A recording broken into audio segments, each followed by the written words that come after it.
Assalamualaikum warahmatullahi wabarakatuh. Saya Fauzan dari grup Tahsin 55. Insyaallah akan melaksanakan tugas ketiga pada sesi 7 ini tentang bacaan gharib. Kemudian ada Nunikaya, ayat sajadah, sifrul mustadir, ada sifrul mustatil. Kemudian ada wakaf dan ibtida dalam membaca Al-Quran. Saya akan membacakan bacaan gharib pada 5 tempat. Yang pertama ada imalah. Contohnya Bismillahi majreha wa mursaha. Kemudian ismam. Contohnya qalu ya abana ma laka la ta'manna ala Yusuf. Kemudian ada saktah, terdapat pada surah Kahfi. Contohnya Bismillahirrahmanirrahim. Alhamdulillahillazi anzala ala 'abdihil kitaba wa lam yaj'al lahu 'iwaja qayyiman liyunzira ba'san shadidan min ladunhu wa yubashshiral mu'minin. Kemudian ada tashil. Contohnya pada surah Fussilat. Bismillahirrahmanirrahim. Walau ja'alnahu Qur'anan a'jamiyyan laqalu laula fussilat ayatuh a'jamiyyun wa 'arabi. Kemudian yang kelima ada badal. Contohnya pada huruf shad yang diubah menjadi sin. Pada contoh ini misalnya Bismillahirrahmanirrahim. Wallahu yaqbidu wa yabsutu wa ilaihi turja'un. Wallahu yaqbidu wa yabsutu wa ilaihi turja'un. Kemudian ada nun wiqayah. Nun wiqayah adalah nun yang harus dibaca kasrah ketika tanwin bertemu dengan hamzah wasal agar tanwin tetap terjaga. Misalnya ada pada surah Al-A'raf ayat 7. Asta'izu billah. Bismillahirrahmanirrahim. Wa idz qalat ummatun minhum lima ta'izuna qauman illahu muhlikuhum aw mu'adzibuhum 'adzaban syadida. Oke, di qaumanillahnya. Terus ada ayat sajadah. Oke, ayat sajadah ini apabila kita mendengar atau membaca ayat ini, maka disunahkan untuk melakukan sujud tilawah. Sujud tilawah disunahkan itu baik di dalam ataupun di luar sholat.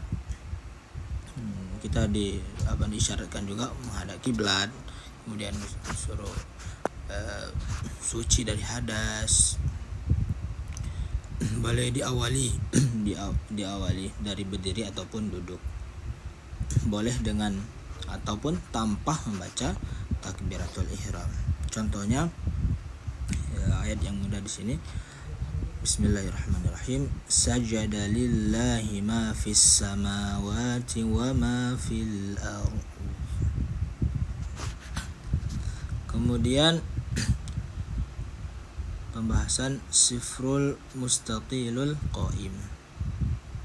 Itu mustatilul qaim adalah bulatan lonjong tegak yang diletakkan di atas huruf mad. Mad tersebut tidak dibaca panjang ketika wasal, tetapi dibaca panjang ketika wakaf, baik itu dia di tengah ataupun di akhir ayat. Misalnya Bismillahirrahmanirrahim. وبلغت القلوب الحناجر وتظنون بالله الظنونا. Terus contoh yang lain, wa yutafu alaihim bi aniyatin min fiddatin wa akwabin kanat qawarira min fiddatin qaddaruha taqdira. Kemudian ada sifrul mustadir, yaitu bulatan sempurna yang diletakkan di atas huruf mad, yang menunjukkan bahwa mad tersebut tidak dibaca panjang baik ketika wasal ataupun waqaf. Misalnya ulaika ala hudam mir rabbihim wa ulaika humul muflihun. Kemudian pembahasan waqaf dan juga ibtida. Jadi waqaf dan ibtida ini sangat penting untuk menjaga keutuhan makna dan kontinuitas bacaan dalam Al-Qur'an. Jadi kalau waqaf itu sendiri adalah berhenti pada tempat-tempat tertentu. Kemudian kalau ibtida adalah memulai kembali bacaan setelah kita waqaf, setelah kita berhenti. Dan jenis-jenis waqaf ada waqaf lazim, ada waqaf jaiz dan waqaf qabih.